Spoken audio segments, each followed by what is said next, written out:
వ్యతిరేకించండి. Medical కళాశాల ప్రైవేటీకరణ వ్యతిరేకించండి. వైద్య విద్యను దూరం చేయొద్దు. వ్యతిరేకించండి.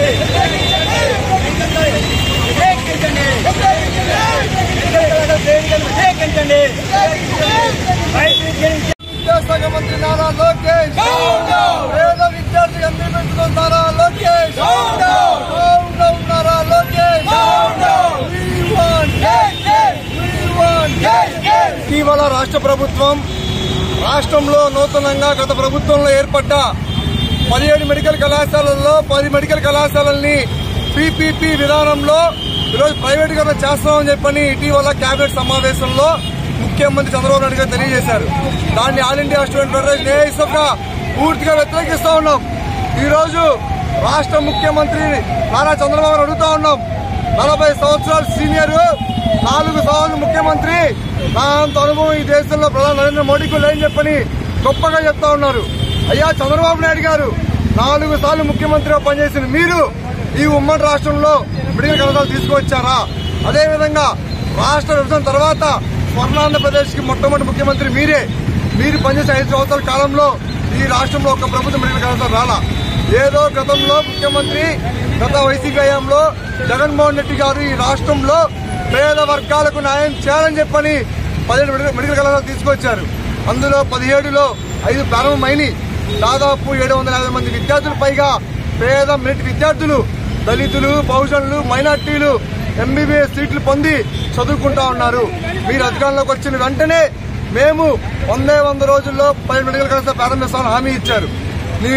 నీ ముద్దుల కొడుకు ఈ రాష్ట్ర యువనేతని పిలువబడుతున్నటువంటి విద్యాశాఖ మంత్రి నారా లోకేష్ తన యువగలం పాదయాత్రలో భాగంగా 186వ రోజు ఆగస్టు 16, 2023 సంవత్సరంలో తన మంగళగిరి నియోజకవర్గంలో హామీ ఇచ్చారు.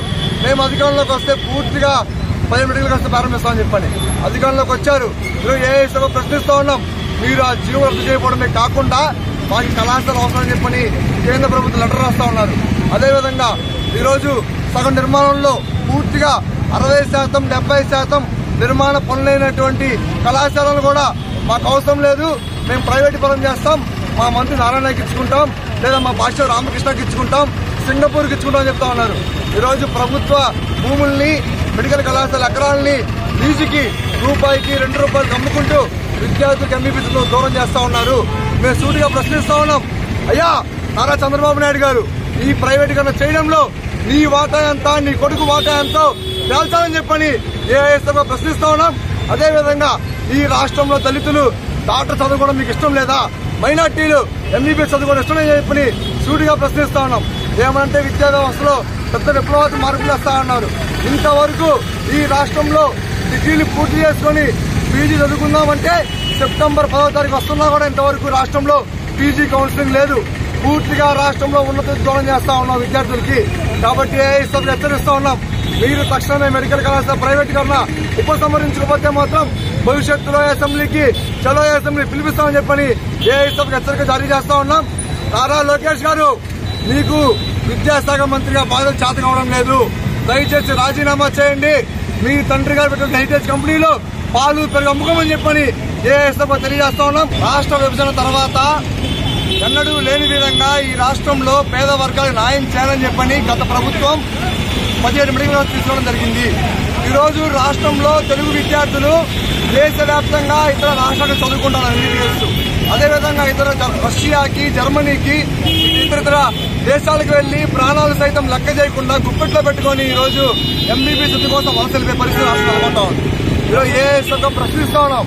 అయ్యా నారా చంద్రబాబు నాయుడు గారు, ఈరోజు మీరు పూర్తి స్థాయిలో మీకు పేద వర్గాల ఎంబీబీఎస్ చదువుకోవడం ఇష్టం లేదా? అదేవిధంగా ప్రతి మెడికల్ కళాశాలలో దాదాపు కేవలం కళాశాలలు మాత్రమే కాదు, ఆసుపత్రులు ఏర్పడతాయి. ప్రతి ఆసుపత్రుల్లో పూర్తి స్థాయిలో సూపర్ స్పెషాలిటీ గవర్నమెంట్ హాస్పిటల్ వస్తాయి. 200 బెడ్లు పైగా వస్తాయి.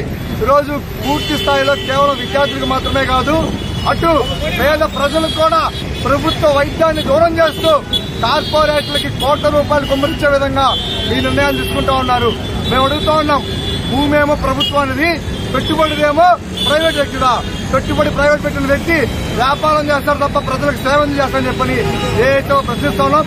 నువ్వు నీ కొడుకు అదేవిధంగా నీ సహచరుడు ఈ రాష్ట్ర ఉప ముఖ్యమంత్రి పవన్ కళ్యాణ్ పూర్తి స్థాయిలో రాష్ట్రంలో పేద వర్గాల విద్యార్థులకి వారి తల్లిదండ్రులకి చెవుల్లో పూలు పెట్టారు. మీరు హామీ తప్పారు. ఖచ్చితంగా ఏఐఎస్ఎఫ్ విద్యార్థి ఉద్యమాన్ని భవిష్యత్తులో ఈ కుటుంబ ప్రభుత్వానికి చవి చూపుతామని చెప్పని హెచ్చరిక జారీ చేస్తా ఉన్నాం.